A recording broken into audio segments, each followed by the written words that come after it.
Graça e paz, Igreja do Senhor Jesus. Amém. Vocês estão lindos hoje. Amém? Quero estar chamando o nosso pregador da noite. Todo mundo já sabe, né? É o meu primogênito. Não sei se sabe. Pastor Cristiano.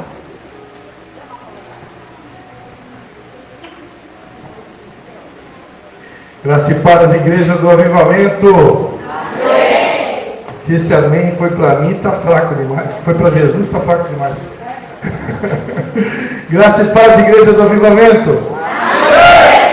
Amém. Agora melhorou. Amém. Alegria estar aqui novamente, né? É sempre uma alegria, né? Poder estar aqui, embora que a responsabilidade é grande, né, Guilherme? Onde é que está o Guilherme? Semana passada foi o Guilherme, né? Hoje sou eu. Embora que nós sempre, quando temos oportunidade de falar, nós sempre gostamos de lembrar, né, que a obra de Deus ela é feita pelo Espírito Santo.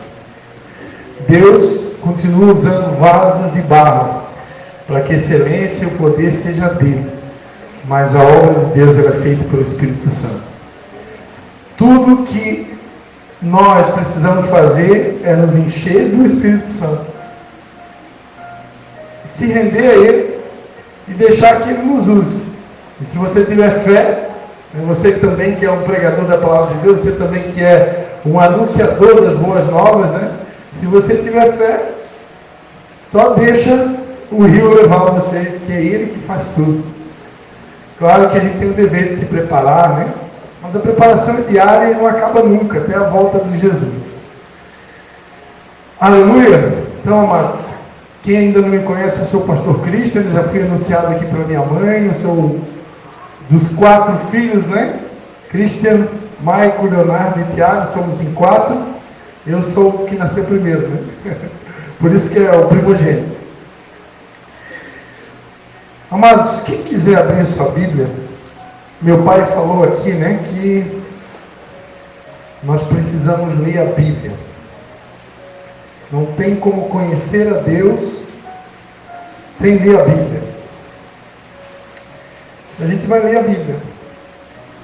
Vai ler um capítulo inteirinho. Para quem não lê em casa, vai ter a oportunidade de ler aqui na igreja, aqui e agora. Amém? Não é sempre que eu faço isso, mas hoje Deus me deu uma mensagem que eu já preguei ela muitas vezes, mas aqui em Canarinho eu acredito que eu nunca preguei essa mensagem. Se preguei também não tem problema, porque a palavra de Deus ela sempre se renova, né? E para poder compartilhar o que Deus colocou no meu coração para essa noite, a gente vai precisar ler a Bíblia, porque senão você não vai entender a mensagem de Deus. Então, quem puder abrir a sua Bíblia em primeiro livro de Samuel, capítulo de número 30.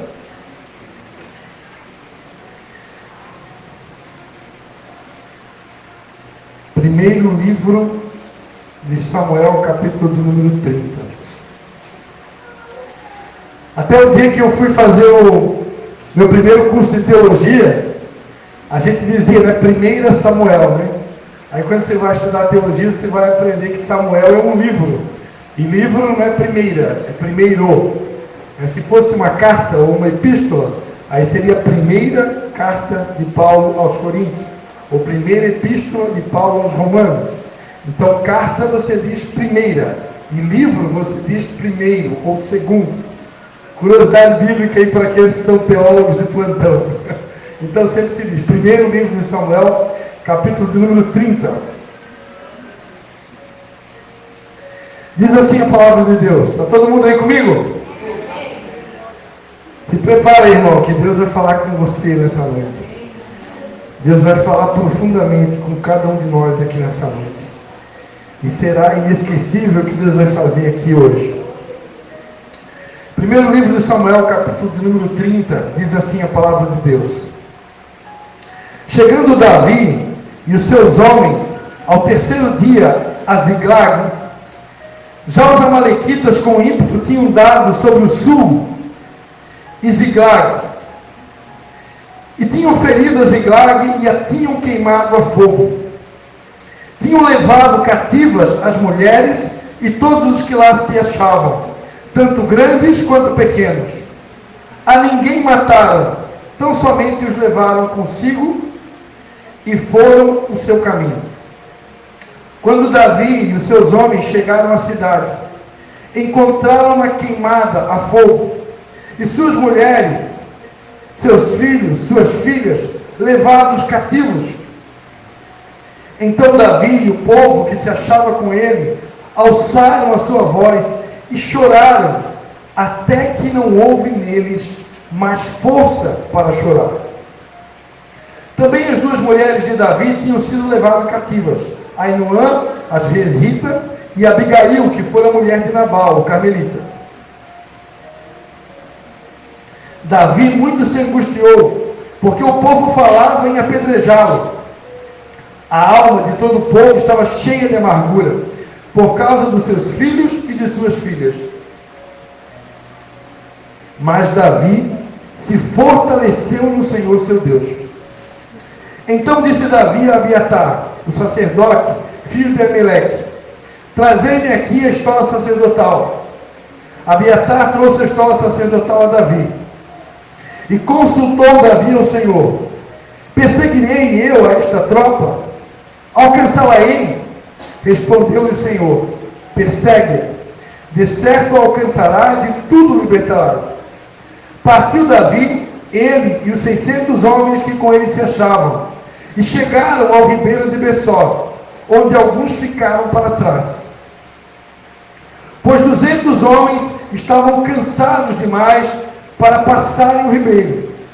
Mas Davi e 400 homens continuaram a perseguição. Acharam no campo um homem egípcio e o trouxeram a Davi.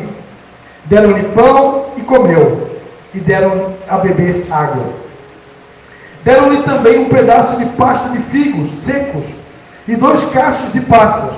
Comeu e voltou-lhe o ânimo, pois havia 3 dias e 3 noites que não tinha comido pão nem bebido água. Então Davi lhe perguntou: de quem és tu e de onde és? Respondeu um moço egípcio: sou servo de uma amalequita, e meu senhor me deixou, porque adoeci há 3 dias. Nós temos com ímpeto contra o lado do sul dos Queretitas, contra o território de Judá e contra o lado do sul de Caleb, e pusemos fogo a Ziclag. Perguntou-lhe Davi: poderias descendo guiar-me a esta tropa? Respondeu ele: jura-me por Deus que não me matarás, nem me entregarás nas mãos de meu senhor, e descerei e te guiarei a esta tropa. Então descendo o guiou. Os amalequitas estavam espalhados sobre a face de toda a terra, comendo, bebendo e dançando por todo aquele grande despojo que haviam tomado da terra dos filisteus e da terra de Judá. Feriu-os Davi desde o crepúsculo até a tarde do dia seguinte, e nenhum deles escapou, senão só 400 moços que, montados em camelos, fugiram. Assim recobrou Davi tudo que os amalequitas haviam tomado. Também libertou as suas 2 mulheres. Não lhes faltou coisa alguma, nem pequena nem grande, nem os filhos nem as filhas, nem o despojo, nada de tudo que os amalequitas me haviam tomado, tudo Davi tornou a trazer. Também tomou Davi todas as ovelhas e os rebanhos, e o levaram diante do outro gado, e diziam: este é o despojo de Davi. Chegando Davi aos 200 homens que, de cansados que estavam, não puderam seguir, e ficaram ao ribeiro de Bessor, estes saíram ao encontro de Davi e do povo que com ele vinha. Aproximando-se Davi do povo, os saudou em paz. Então todos os maus e filhos de Belial, dentre os homens que tinham ido com Davi, disseram: visto que não foram conosco, não lhes daremos do despojo que salvamos, mas que leve cada um sua mulher e seus filhos e se vá. Porém disse Davi: não faleis assim, irmãos meus. Com o que nos deu o Senhor, que nos guardou e entregou nas nossas mãos a tropa que vinha contra nós, quem vos daria ouvidos nisso? qual é a parte dos que desceram a peleja, tal será também a parte daqueles que ficaram com a bagagem. Receberão partes iguais. Assim foi naquele dia em diante, porque o pôs por estatuto e direito em Israel até o dia de hoje. Chegando Davi a Ziglag, enviou no despojo aos anciãos de Judá, seus amigos, dizendo: eis aí para vós um presente do despojo dos inimigos do Senhor. Enviou aos de Betel, aos de Remote, do sul, aos de Jatir, aos de Aroer, aos de Sifmote, aos de Estemor, aos de Racal, aos que estavam nas cidades dos Geramaíritas e nas cidades dos Queneus, aos de Ormá, aos de Coração, aos de Atasse, aos de Hebron e a todos os lugares em que andaram Davi, ele e os seus homens. Amém? Estenda sua mão direita aqui na minha direção, se você puder me abençoar, amém? Pai, em nome de Jesus, Senhor, eu quero te dar graças por essa palavra que o Senhor colocou no nosso coração e quero te pedir novamente que o Teu Espírito Santo possa nos capacitar, nos instruir, nos orientar, nos usar para transmitir o que o Senhor deseja comunicar com a Tua igreja nessa noite, Senhor. Fala conosco, nós queremos ouvir a Tua voz, em nome de Jesus. Amém. Amém? Queria que você pegasse na mão dessa pessoa perfumada que está aí do seu lado e que você dissesse assim para ela: nem olhos viram, nem ouvidos ouviram, nem jamais penetrou no teu coração as coisas que o meu Senhor tem preparado para aqueles que o amam. Amém? Você pode dar glória a Deus? Aleluia.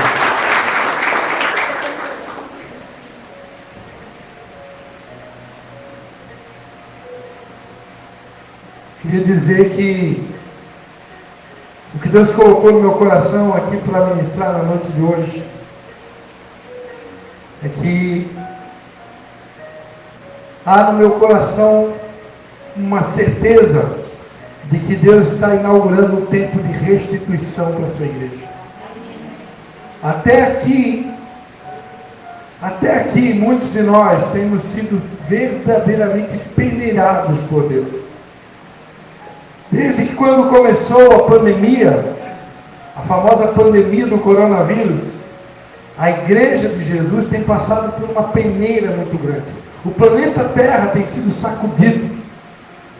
E eu me lembro que um pouco antes de começar a pandemia, Deus havia me dado uma palavra do livro de Ageu, que diz: outra vez abalarei os céus e a terra. Foi cantada uma música aqui, né? Deus está sacudindo toda a terra. E faz um tempo, amados, que Deus está sacudindo a terra. E nesse tempo onde Deus está sacudindo a terra, onde Deus está peneirando a terra, só vai permanecer aqueles que literalmente estiverem firmados na rocha, aqueles que literalmente tiverem nascido de novo e tiverem dispostos a viver uma nova vida em Cristo. Aqueles que não estiverem dispostos a mudar de vida, a ser uma nova criatura, não vão suportar.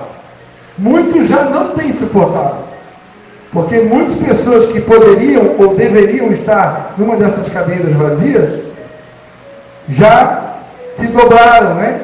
Diante de Baal, diante das tentações, diante do que o mundo tem para oferecer. Eu me lembro que quando eu ainda frequentava a igreja católica, eu era líder de jovens. Na verdade eu não era líder de jovens, eu tocava violão no grupo de jovens da igreja católica em São João, e tocava violão no grupo de jovens da igreja católica em Nova Trento. Só que em São João eu era reserva, em Nova Trento eu era titular. Eu ia de bicicleta, né, todo sábado. Meu pai tinha ganhado uma bicicleta na roleta da festa de São João, uma bicicletinha sem marcha, e todo sábado eu ia para Nova Trento com aquela bicicletinha, uma Ranger da Monarch. Eu ia com o violãozinho no ombro. Naquela época não tinha case, André. Não tinha case, não. Era no ombro mesmo. Não era minha cruz, era meu violão. Botava o violãozinho no ombro, outra mãozinha no guidão, todo sábado indo para Nova Trem, com 17 anos de idade. Tocava meu violão. Passaram-se 31 anos, irmãos, eu estou aqui. Servindo a Deus. E vai ser assim até o último dia. Amém? Então, amados,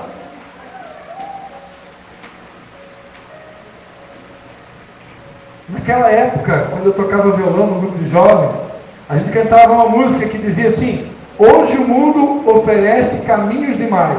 Você chora, você ri, nem sempre é feliz.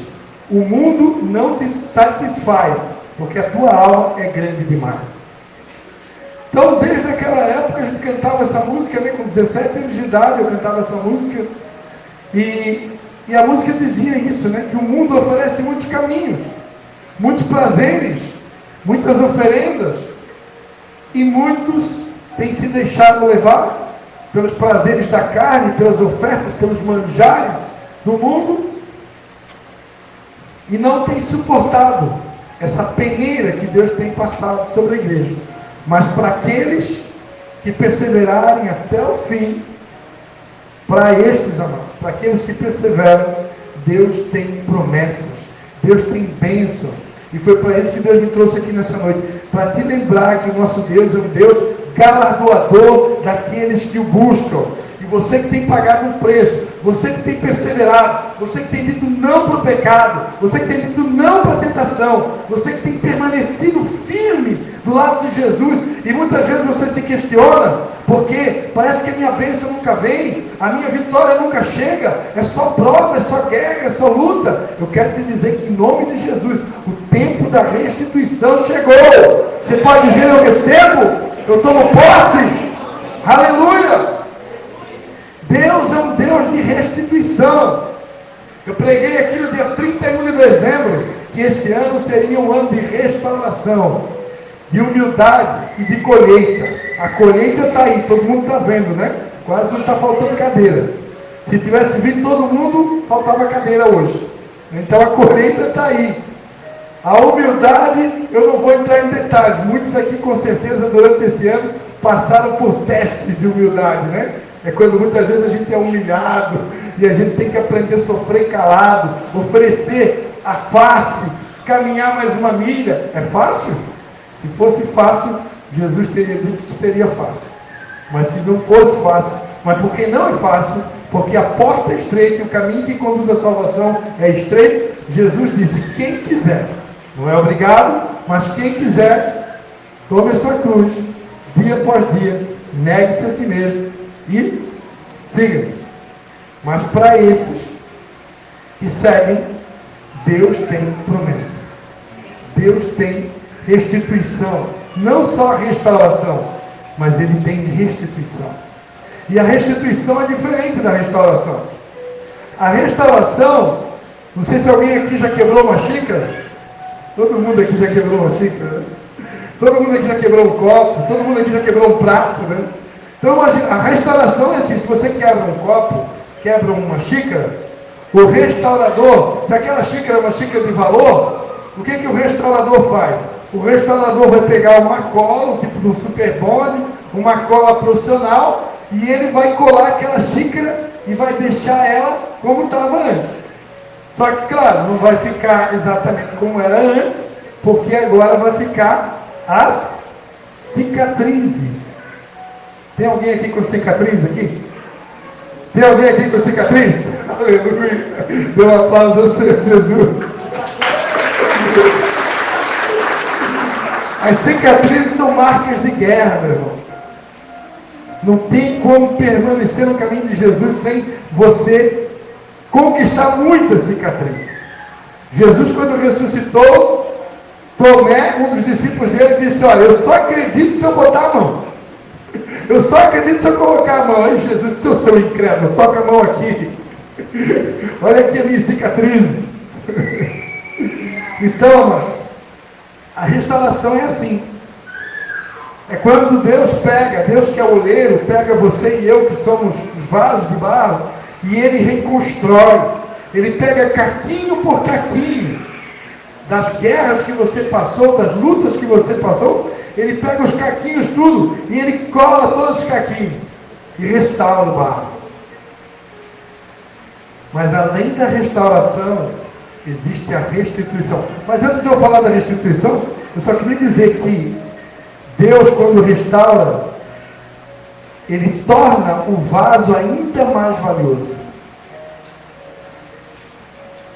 Quanto maior a obra do restaurador, maior o valor da obra que foi restaurada. Então, Deus nunca nos restaura para a gente se tornar pior do que a gente era. Deus sempre nos restaura para que a gente se torne melhor do que um dia a gente já foi. Embora que às vezes a gente tenha aquela sensação, parece que eu piorei. Se você piorou mesmo, Ele vai quebrar e vai fazer de novo. Mas normalmente Ele faz sempre com que a gente seja aperfeiçoado, amém? Porque é uma promessa que aquele que começou a boa obra na nossa vida vai nos aperfeiçoar até o dia de Jesus. Mas além da restauração, amados, e aí agora eu entro na mensagem, existe a restituição. E a restituição é quando Deus começa a devolver tudo aquilo que o inimigo tirou das tuas mãos. E existe um tempo na nossa vida que Deus permite o inimigo entrar na nossa vida. E a Bíblia diz que ele vem para roubar, matar e destruir. E só tem duas coisas que fazem com que Deus permita o inimigo entrar na sua vida. Ele vem para roubar, matar e... Então tem duas coisas. A primeira delas é o pecado. Quando você insiste no pecado, você não quer abrir mão do pecado. Você não quer largar o osso da carnalidade. Você não quer abrir mão da concupiscência da carne, a concupiscência dos olhos, a soberba da vida. Você não quer largar o osso. É aquele pecadinho de estimação.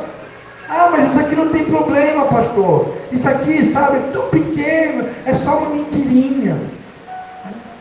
É só uma mentirinha. É assim que Satanás diz. É assim que Satanás falou para Eva lá no jardim do Éden. Não, mas como é que Deus falou mesmo? Se tu comer, tu vai ser igual a Deus? Como é que é esse negócio? Não, não é nada disso. Pode comer à vontade, fica à vontade. Então Satanás, amados, ele é especialista em confundir a gente. E dizer, não, isso daí isso não é nada. Pecado é pecado. Não importa o tamanho do pecado. Pecado é brecha. E brecha é legalidade para Satanás entrar na nossa vida. E ele vem para roubar, matar e destruir. Então, quando eu peco, eu estou abrindo uma porta para que o diabo entre na minha vida. E ele vem para destruir, mas o diabo não tem pena de você. Não pense que o diabo tem pena. Pena primeiro que não é um sentimento nem para crente ter. Né? Meu pai, quando prega, quem tem pena é galinha. Né? Então, pena não é sentimento de crente. Crente não tem que ter pena. Crente tem que ter compaixão e misericórdia. Nunca sinta pena de ninguém, porque ninguém merece a tua pena. Ninguém é vítima. Às vezes a gente se faz de vítima. Nós pensamos que nós somos vítimas. Ninguém aqui é vítima. Como já falou o Vitor aqui, Deus não permite uma aprovação maior do que você pode suportar. Então, se Deus, juntamente com a aprovação, lhe dá um escape. Nós somos filhos de Deus. E filhos de Deus são provados para serem aprovados para Deus te levar para um novo nível. Então, quando você estiver sendo provado, por favor, não sinta pena de você e nem aceite pena de ninguém. Agora, Satanás também não tem pena de ninguém, não. Ele vem para destruir mesmo. E ele não pega leve. Dependendo do tamanho da tua brecha, e se você não se arrepender rápido, meu irmão, às vezes a devastação é grande. Mas tem uma segunda coisa. Às vezes você... Lembra que eu preguei aqui da última vez? Que todas as coisas vêm igualmente, tanto o que serve a Deus como o que não serve a Deus? Então, a palavra de Deus fala de um homem chamado Jó, que era um homem íntegro, temente a Deus, que se desviava do mal. Poxa, para mim, uma pessoa que é íntegra, temente a Deus e que se desvia do mal, essa pessoa não tem brecha, meu irmão. Embora que algumas pessoas dizem, né, que a brecha de Jó é que Jó tinha medo de ficar pobre. Porque a Bíblia diz, lá no livro de Jó, que Jó disse: o que eu mais temia me sobreveio. Então, se tudo parece levar a entender que Jó tinha medo de ficar pobre, Jó tinha medo de perder o que ele tinha, Jó tinha medo de perder seus filhos. E aí, como ele tinha medo, e medo é uma brecha, porque no amor não há medo, antes o perfeito amor lança fora todo medo. Então quem teme não é aperfeiçoado em amor, e quem tem medo pode ser interpretado talvez como uma legalidade. Tudo isso pode ser até real, mas para mim, um homem que é íntegro, temente a Deus, se desvia do mal, não tem nenhuma brecha aí. Só que a Bíblia diz que certo dia Satanás vinha de passear pela terra e chegou na presença de Deus. E aí Deus teve que ter uma conversa com o capiroto. Deus chega para ele e diz: observaste meu servo Jó, homem íntegro, temente a Deus, que se desvia do mal. Aí Satanás pegou e disse para Deus: mas o Senhor tem cercado ele de bênção, o Senhor tem cercado ele de bondade. Quero ver o Senhor tirar, puxar o tapete dele, permitir uma prova dura aí. Quero ver se ele não vai blasfemar contra ti. Quero não ver se ele não vai desviar. Aí Deus o que fez? Fica à vontade então. Se você acha que ele vai blasfemar contra mim, que ele vai se desviar do meu caminho, então eu estou te dando permissão. Pode ir lá, faz o que você tem para fazer, só não toca na vida dele. E Satanás então foi lá, e você conhece a história, né? Soprou o vento, os 4 cantos da casa de Jó, perdeu seus filhos, perdeu seus servos, perdeu seus empregados, perdeu todo mundo, só não perdeu a mulher. A mulher Deus deixou viva para atormentar a vida dele. Porque tudo que o homem precisa, quando o homem já está passando pela prova, a coisa está difícil, tudo que o homem não precisa de uma mulher para ficar ali te atormentando. É, porque tem isso, porque tem isso, porque tem família, porque tem o quê? Fala a Deus, né? Meu irmão, minha irmã, se o teu marido estiver passando pela prova, compre um copo de água ungida. Você vai pegar a água ungida.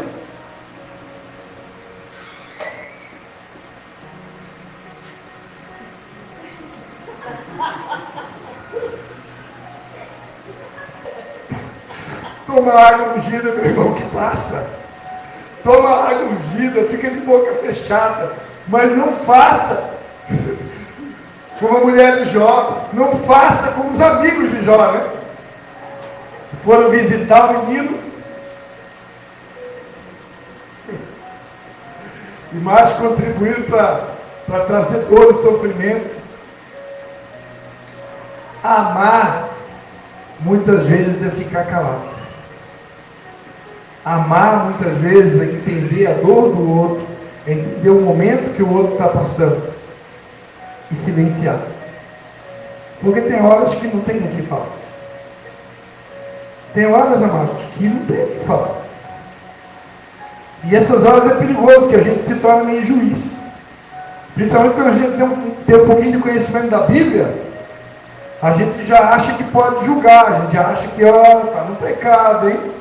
Mãozinha aí, deu legalidade, Marquinhos. Deu brecha aí, olha só. Tá feia a coisa, hein? E às vezes não. Às vezes não tem brecha nenhuma.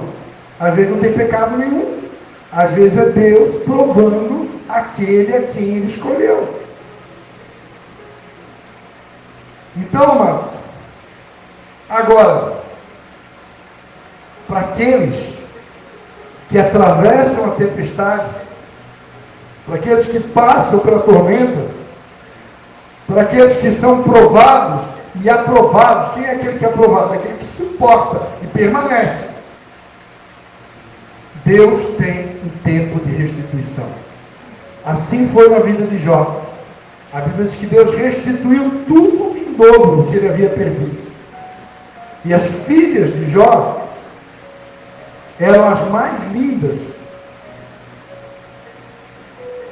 Como foi na vida de Jó, aconteceu também na vida do rei Davi.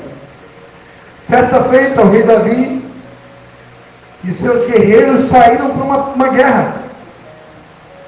Tem alguém aqui lutando alguma guerra aqui? Tem alguém lutando uma peleia aqui? Davi saiu para a guerra, irmãos. E nós que fazemos a obra de Deus, nós que lutamos as guerras espirituais em Deus, muitas vezes Satanás, ele vai tentar de todas as formas nos atingir. E uma das maneiras que ele vai tentar nos atingir é tocando naquilo que a gente tem de mais precioso.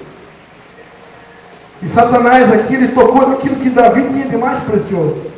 Ele sequestrou as esposas de Davi, sequestrou a família do rei Davi, sequestrou as mulheres dos seus servos. E quando Davi chega de guerra, a sociedade estava totalmente queimada, destruída. As mulheres foram levadas prisioneiras. Está até parecido com o que está acontecendo lá em Israel, não é verdade? Quantas pessoas foram levadas prisioneiras, né? Parecido com o que está acontecendo, parecido com o texto aqui, ó. A dor no coração de Davi, por ter visto a sua cidade ser destruída, massacrada, queimada. Aqui não era enchente, irmão, aqui era fogo. A enchente, você depois, você que teve a bênção de levantar tudo, você depois lava tudo lá e volta tudo a funcionar ao normal. Pior das hipóteses, dá um lucrinho aí para o irmão que fabrica móveis da igreja. Tem alguém que fabrica móveis aí? Aí, ó, olha só, fala Deus, né? Dá uma pessoa, irmão, no móvel, né? Bota lá uma cozinha nova para tua esposa, larga a mão de ser miséria. Só brincadeira aí, tá, irmão? Porque às vezes a coisa está tão preta que nem tem dinheiro para cozinha nova, né? Mas aí faz com o Marcelinho lá parcelado. Amém? Agora, quando é fogo, meu irmão, quando é fogo, não tem o que fazer, não. Aí é tudo novo. E foi o que aconteceu aqui. Embora que eu quero abrir um parênteses aqui na minha mensagem, para deixar claro que a gente não fica feliz com esses acontecimentos. Hoje de manhã, hoje de tarde, eu tomei café com uma senhora da cidade de Rio do Sul, e ela contou para mim, Rio do Sul foi devastado. Rio do Sul é uma cidade que vai precisar ser reconstruída.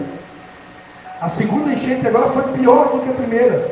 O rio subiu 13 metros. Rio do Sul hoje é uma cidade de Santa Catarina que foi devastada. Eu quase não vejo televisão, mas ela contar para mim, com exceção dos lugares que são mais altos, né? Mas foi muito feio o que aconteceu. Muito feio mesmo. Só o supermercado da cidade lá, não sei se é o supermercado de Imperatriz, perdeu tudo. Então, eu não quero causar aqui uma imagem que a gente fica feliz com alguém que passou por um enchente. Meus pais aqui já passaram por 5 enchentes. Eu passei por enchente. Eu sei o que é passar por um enchente. Eu sei, não é fácil. No caso aqui de Davi, eles também perderam tudo. Nesse caso não era enchente, era fogo. A Bíblia diz que Davi, ele chorou tanto, ele se angustiou tanto, porque para piorar a situação, irmão, para piorar a situação, geralmente quem é líder passa por isso. O povo não entendeu e queriam colocar a culpa em Davi.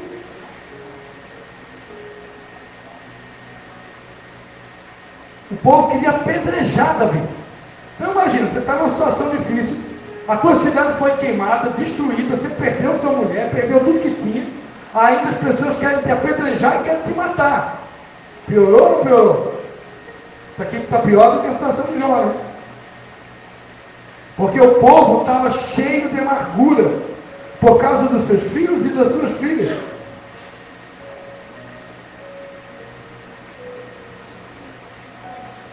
O versículo 4, amados, diz que Davi, ele chorou tanto, que ele não tinha mais força para chorar. Alguém aqui já passou por uma experiência que você chorou tanto, que não tinha mais força para chorar?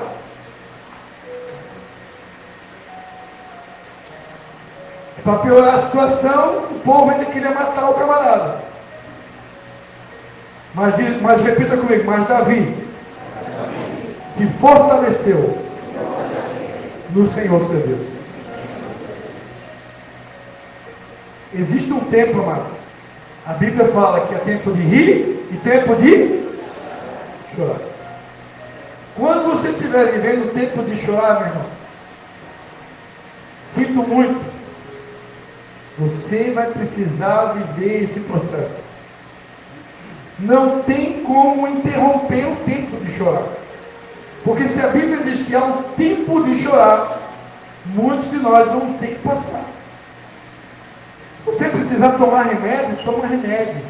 Se você precisar de um médico, vai em busca do médico. Se precisar de um psicólogo, procure um psicólogo. Se precisar de um terapeuta, peça ajuda do terapeuta. Mas viva o processo. Não tenta fugir do processo. Se você tentar fugir do processo, o que vai acontecer? O processo vai vir de novo. E vai vir de novo.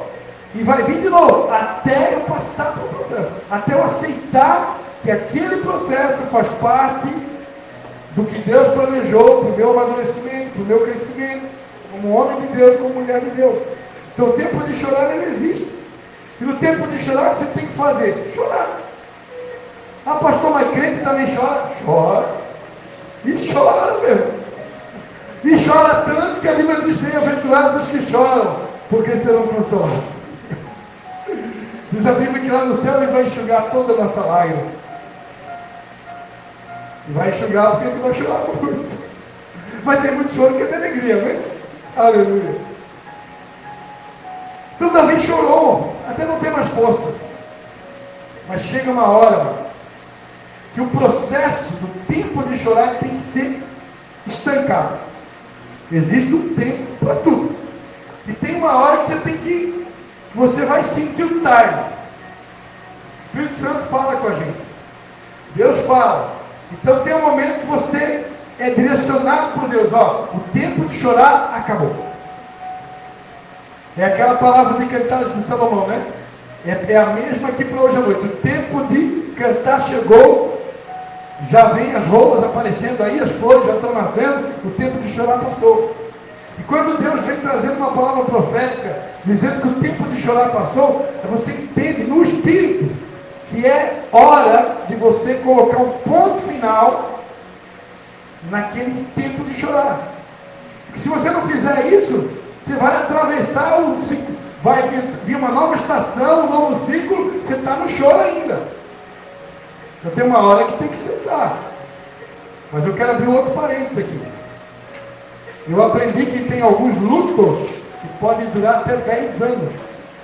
Dependendo do amor que você tinha para a pessoa que partiu, tem pessoas que têm lutos de anos. Então tem. Uma vez eu escutava aquele versículo aqui que os meninos cantaram aqui a música, né? O choro pode durar uma noite, mas a alegria vem pela manhã. Quando a gente é novinho na fé, eu achava que esse texto dizia assim: o choro pode durar até hoje à noite, mas amanhã de manhã é só alegria, pastor Alice. Eu não sabia que a noite ela trata de um período. E normalmente não quer dizer que é uma noite. Uma noite pode ser um período. É um período. Esse período pode ser de 1 ano, pode ser de 2, pode ser de 5. Às vezes você passa por um tempo de chorar, ou uma noite longa. Parece que não vem mais o tempo de cantar. Mas o choro pode durar uma noite, ou seja, o choro pode durar um tempo. É uma estação, é um período de trevas. Mas uma hora essas trevas vão cessar. Não sei quanto tempo vai ser o teu luto. Eu passei por um luto, meu melhor amigo, vice-presidente do nosso ministério, um luto de 2 anos. Agora, passaram 2 anos e pouquinho, hoje eu me considero assim. Não vou dizer 100%, porque só Deus sabe que pode responder isso. Mas hoje eu me sinto bem, estou me sentindo bem. Atravessei esses 2 anos sem tomar nenhum remédio. Me arrependo, devia ter tomado. Não tomei porque talvez fui orgulhoso. Porque eu sou pastor, né? Vai tomar remédio, né? Eu creio que eu fui orgulhoso e não quis tomar. Se eu tivesse tomado, talvez tinha passado melhor. Mas, né? Evangélico não toma remédio. Crente não toma. Quem que disse? Nós somos tudo barro. Tem hora que a coisa é tão feia, irmão. Se vai precisar do remédio, vai precisar do médico, vai precisar do psicólogo, do pastor, e se precisar de mais alguém para te ajudar, se você não quiser cair no fundo do poço e ficar lá. Dependendo da prova que o ser humano passa. Se coloca no lugar de Davi. Tem gente que passa pelo que Davi passou aqui, irmão. Cai no buraco, não se levanta mais. Eu e meu pai fomos visitar um senhor aqui em Canarinha, que a firma dele tinha falido há anos atrás. Esse cara tinha depressão há 10 anos, ele não se levantou mais. Eu e meu pai fomos visitar ele, não lembro mais o nome dele, foi uma rua aqui no centro, bom, não devia entregar. Mas o camarada está literalmente vegetando. Por quê? Não conseguiu administrar a falência. Tem pessoas que passam por uma falência, por uma perda, e não levanta mais. Outros conseguem se fortalecer e recuperar, outros não. Porque cada ser humano é diferente. Um reage de um jeito, outro reage do outro. Davi aqui, ele se fortaleceu no Senhor. Ele tomou forças no Senhor. E depois ele então consultou o Senhor. Para poder sair de uma crise, para poder sair de um luto, para poder sair de um momento de dor. Primeira coisa, você tem que fortalecer o Senhor. Comer da palavra, jejuar, orar, buscar Deus. Fortalecer nele. E depois você vai consultar Deus. E Deus vai dar direção. E no caso aqui de Davi, Deus disse: Davi, levanta-te e vai em busca dos teus sonhos. Diga para o seu irmão que está do seu lado: levanta-te, meu irmão, e vai buscar os teus sonhos. Vai à luta. Chega de chorar. Amém? Tem uma hora, mas que a gente tem que dar um chega. É a hora do basta. É a hora que você tem que se levantar, buscar todas as forças e dizer: chega, acabou. Acabou. Mas só que tem uma coisa: pregar é fácil, né? Na prática, meu irmão, na prática, a gente está sempre esperando o anjo. Lembra aquela passagem bíblica? Que de tempos em tempos o anjo vinha, agitava a água, e o primeiro que entrasse na água, quando o anjo agitava, era curado, né? Só que tinha um camarada lá que não conseguia, ele era paralítico. Ele não conseguia entrar na água, porque o cara era paralítico. É nessa hora que só que Jesus resolve. E Jesus entrou em cena. Mas muitas vezes, amado, para não perder o foco aqui, às vezes a gente está esperando o anjo. Aí fica esperando o anjo. E passa um ano, eu estou esperando o anjo. E passa 2 anos, eu estou esperando o anjo. Não, daqui a pouco Deus vai levantar um anjo. Pode ser até que seja uma anja. E vai ser um anjo assim com a carteira bem gorda de dinheiro, pastor Alice. E esse anjo vai aparecer na tua casa. E ele vai dizer: está aqui resolvendo todos os teus problemas. Qual é o teu problema? É cheque sem fundo? Saldo no banco? É dívida? Conta de luz cortada? Água vencida? Está aqui, meu querido. Vai lá e paga tudo. Aleluia. Então a gente às vezes está esperando o anjo, meu irmão. E passa 1 ano, passa 2, passa 3, passa 4, e você esperando o anjo. E nada muda na nossa vida.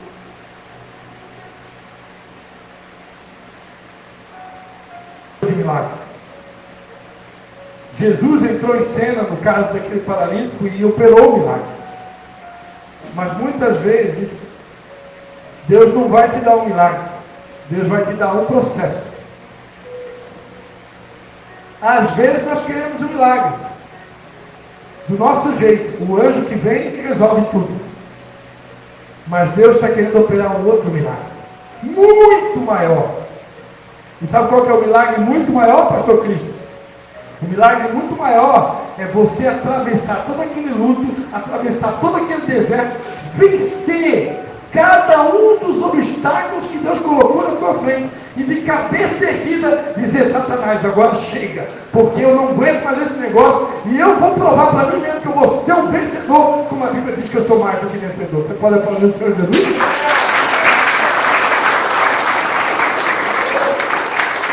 Esse é o maior milagre.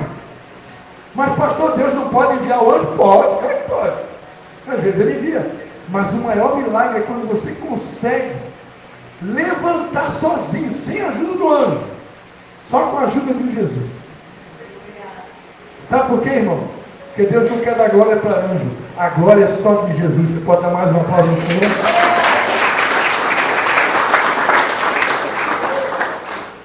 Se Deus manda um anjo para resolver todos os teus problemas, você vai achar que é a glória é do anjo. Você vai querer dar glória para o anjo. E como Deus não divide a glória com ninguém, ele diz, olha, esse negócio aí quem vai resolver sou eu mesmo. É Jesus que vai entrar na tua vida. Por isso você tem que fazer como Davi. Busca o Senhor. Busca o Senhor. Busca o Senhor. Eleva os meus olhos para os montes. De onde me virá o socorro? O meu socorro vem do Senhor que fez os céus e a terra. A nossa esperança é o Senhor. Nesse caso aqui, amados, Davi buscou o Senhor. E porque Davi buscou o Senhor deu direção para Davi. Levanta-te, vai à luta. Ele foi. No meio do caminho encontrou um inimigo. O inimigo estava com fome. Aí Davi chutou o inimigo. Vou matar o inimigo. Encontramos o inimigo. Olha só o inimigo no meio do caminho. Agora a minha vingança será maligna. Vou acabar com a vida do inimigo. Foi isso que Davi fez? Davi, o que fez?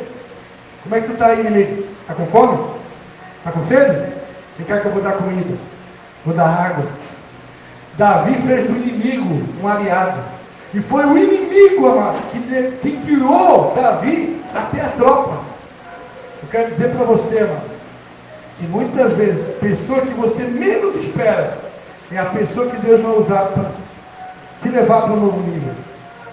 Para recuperar aquilo que o inimigo tirou da tua vida. Então nunca menospreze ninguém. Nunca humilhe ninguém. Nunca trate mal ninguém. Não importa a cor da pessoa, a classe social, se é rico, se é pobre, se é azul, se é amarelo. Trata todo mundo bem. Seja agradável com todo mundo. Ajuda todo mundo. Ser bênção para todo mundo. Até o inimigo, pastor. Jesus disse que tem que amar o inimigo. E orar por ele. E foi o que Davi fez. Ajudou o inimigo e o inimigo ajudou ele. E graças ao inimigo, não foi o amigo, foi o inimigo, que Davi conseguiu recuperar tudo. A Bíblia diz no versículo 18 que Davi recobrou tudo o que os amalequitas tinham tomado e também libertou as duas mulheres. Só que Davi, amados, ele não recobrou apenas o que o inimigo levou.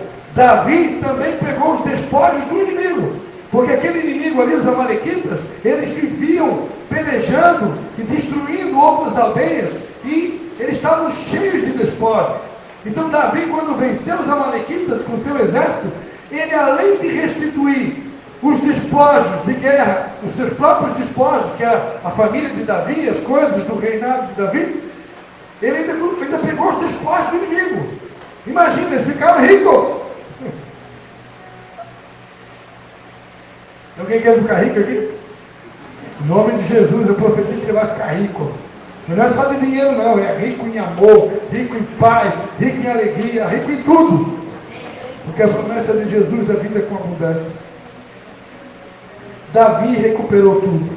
E para encerrarmos, eu só queria comentar uma única coisa, que me chamou a atenção nesse texto, que alguns membros do exército de Davi chegaram para Davi e disseram, só que tem uma coisa, Davi, antes de você começar a repartir a bênção que você vai ganhar aí, eu quero te dar um conselho, Davi.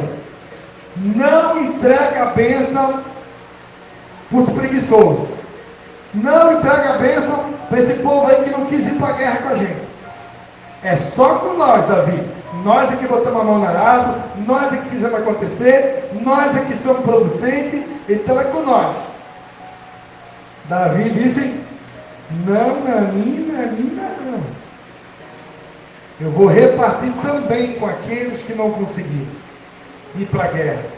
Porque a Bíblia diz que essas pessoas que não foram para a guerra é porque estavam cansadas. Às vezes a gente encontra alguém cansado do nosso lado, encontramos alguém cansado na igreja, e a gente não tenta entender por que a pessoa está cansada. E a gente já vai logo julgando. Ó, essa pessoa aí, ó, pastor Maurício, não quer fazer nada, não me ajuda na célula, não me ajuda na igreja, não quer botar a mão, é sempre aquela, é sempre aquele outro. E tem os irmãozinhos que se destacam, né? Eu não tenho. Tem aqueles irmãozinhos na igreja que são as formiguinhas, né? Se deixar, o cara põe a mão em tudo. Aí, claro, acaba sobressaindo, né?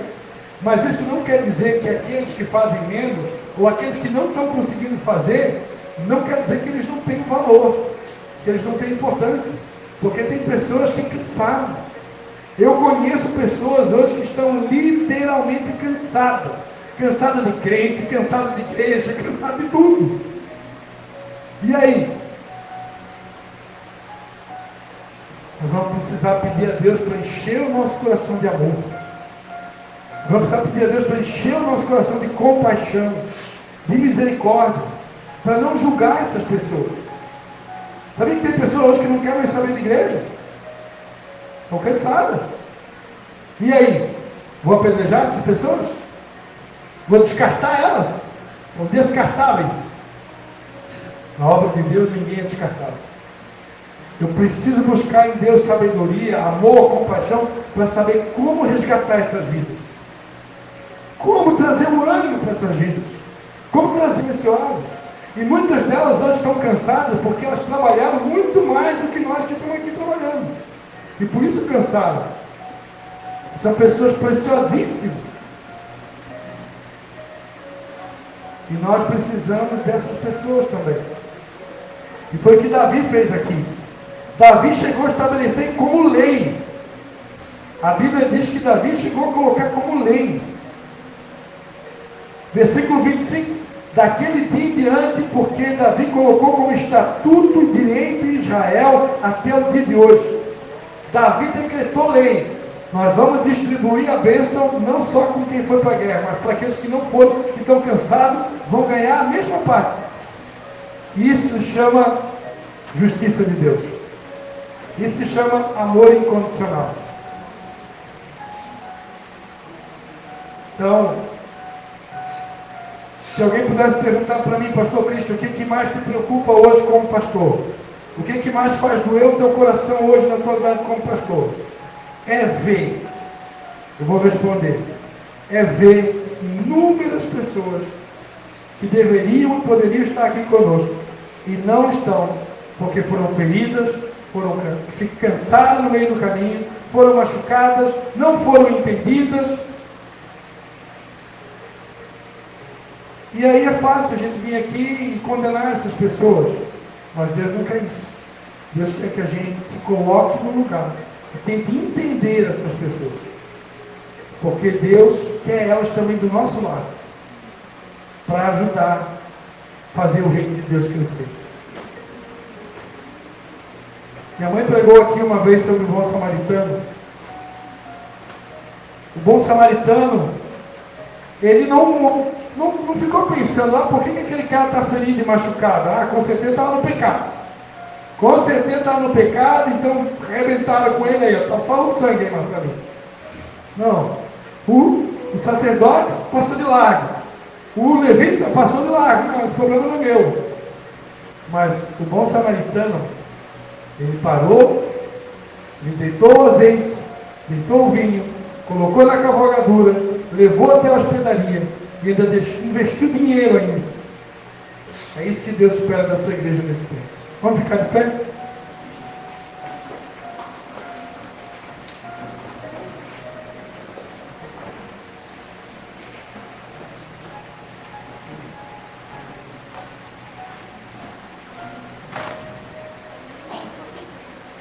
Não sei se Deus colocou alguma música no coração lá do nosso guerreiro do som lá. Vou convidar você nesse momento a fechar os olhos. Irmão. Não sei se alguém aqui sofreu alguma perda nessas últimas enchentes que nós tivemos.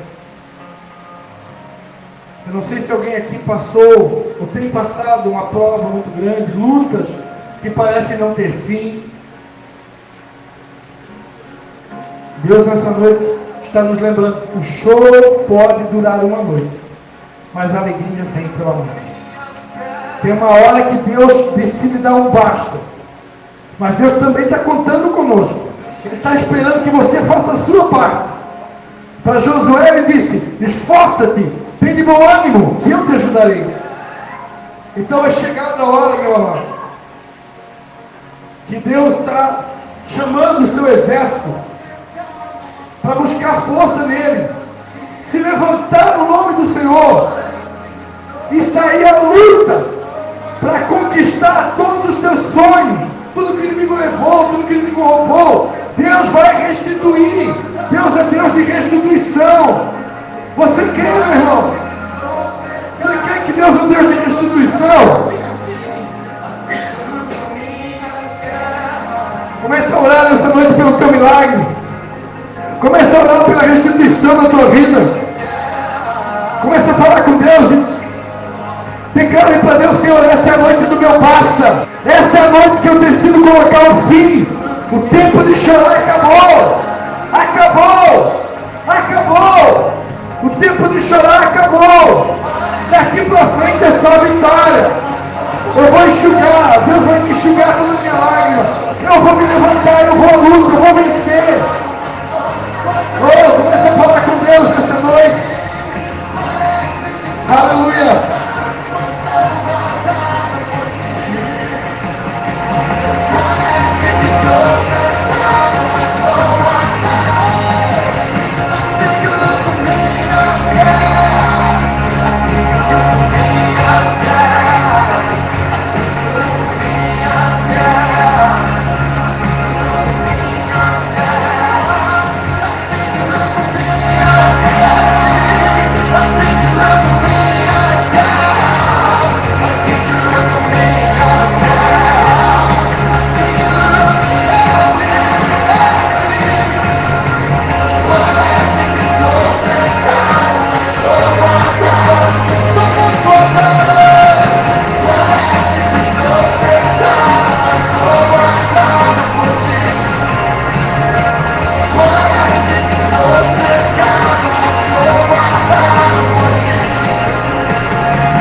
Em nome de Jesus, Pai, eu quero decretar, Pai, um tempo de restituição sobre cada vida que chegou aqui nessa noite, Pai. Eu quero declarar que o tempo de chorar passou. Eu quero declarar que o Senhor está começando um tempo de riso. Um tempo de riso, um tempo de alegria, um tempo de prosperidade, um tempo de abundância, um tempo de restituição sobre a tua igreja, Pai. Até aqui muitos de nós têm sido peneirados, até aqui muitos de nós têm sido provados. Alguns aqui passaram por provas duras, Pai. Perdas, prejuízos financeiros, econômicos, lutos, dores. Mas em nome de Jesus eu quero declarar como profeta de Deus, o Senhor está começando um novo tempo sobre a sua igreja. O Senhor vai enxugar dos seus olhos toda lágrima. O Senhor vai colocar um sorriso nos teus lábios. O Senhor vai restituir tudo aquilo que o inimigo levou, roubou, matou, destruiu. O Senhor Senhor vai devolver tudo em dobro, porque o nosso Deus é Deus de restituição, como foi na vida de Jó, como foi na vida de Davi. Deus vai restituir tudo para você, meu amado. Você crê? Diga, eu recebo. Aleluia, eu recebo. Comece a aplaudir o Senhor Jesus. Se você quer de verdade, se você quer de verdade, comece a aplaudir o Senhor. Comece a glorificar o Senhor. Exercita a tua fé. Comece a dar glória a Deus. Aleluia. Aleluia. Aleluia. Em nome de Jesus.